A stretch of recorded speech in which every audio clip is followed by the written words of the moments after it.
So my car is still being worked on, and I was with my dad yesterday and with my client who's a retired school teacher.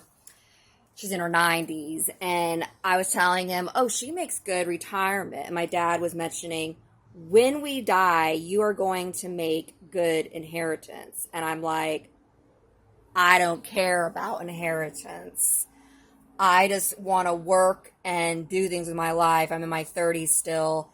And when I got struck with autoimmune problems, which is like a thorn in my side, it humbles you out because I came from a family with a lot of pride of intellect. My sister Gina got struck with autoimmune. Lori got struck with epilepsy.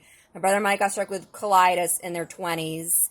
And it slowed us down, but I started feeling like I don't have much to offer anymore because I had to only could work part-time hours, and my mom's like, you are useful and you have gifts that other people do not have. And I'm like, well, you're right. I was thinking about when I added a guy on Facebook and I didn't really know him, but I had a feeling he knew Jamie from Sister, from Jönköping, Sweden.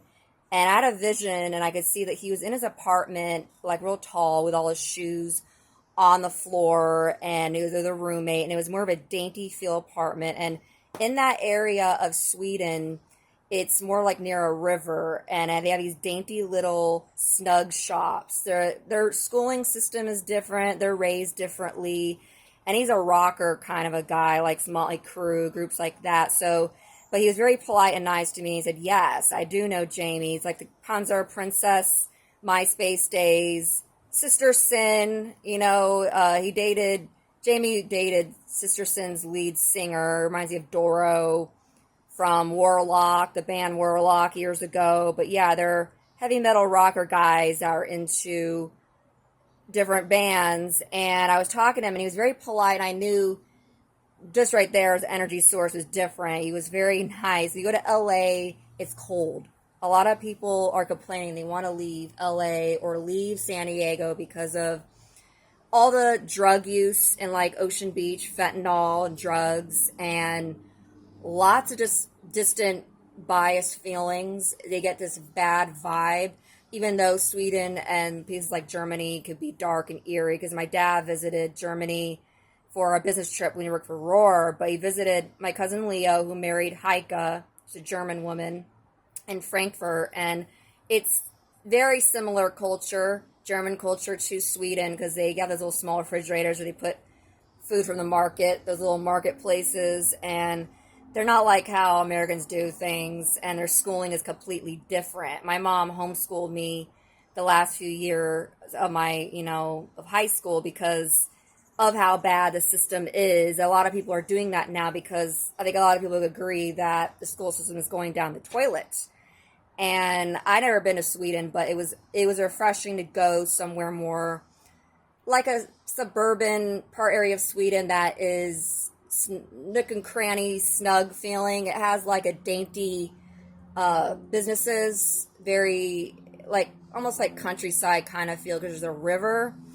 It was different. It's a refreshing feeling to go different places when you're not feeling the best, because I do to go to Ocean Beach a lot and there's fentanyl and drugs and attitudes and stabbings that go on. And it goes on everywhere, but every place is different. Depends where you go. And LA is dominant to be a lot of rudeness and sour, bitter attitudes because of the prices on things, and it's a different atmosphere. Especially you go to grocery stores, they look bitter and mad when they go to the grocery stores buying food because it's so overpriced.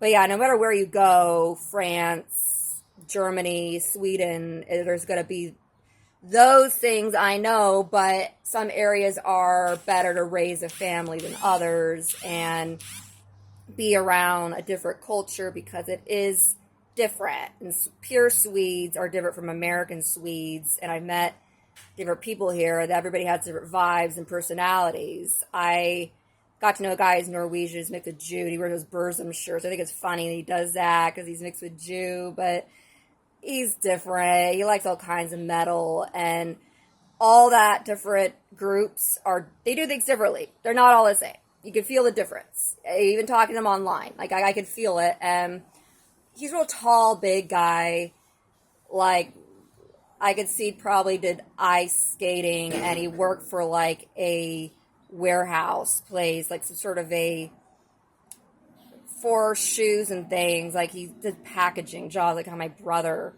did. He used to do that before he worked for Home Depot. There were certain distinctive things I remember, and that is a gift. And including I never met him, and it was like, whoa, okay.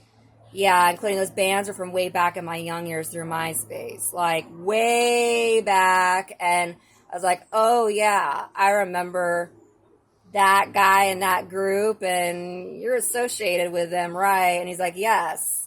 Because all of them know each other in those small little nook and cranny towns in Sweden. But yeah, all of those places are different. Stockholm is more like metro tourist trap place. Like we have those places, and then there's the areas that are more small towns, snug, and I don't know. I like that kind of feeling. It was nice and refreshing to go to for a while because if you know what I mean, especially pandemic,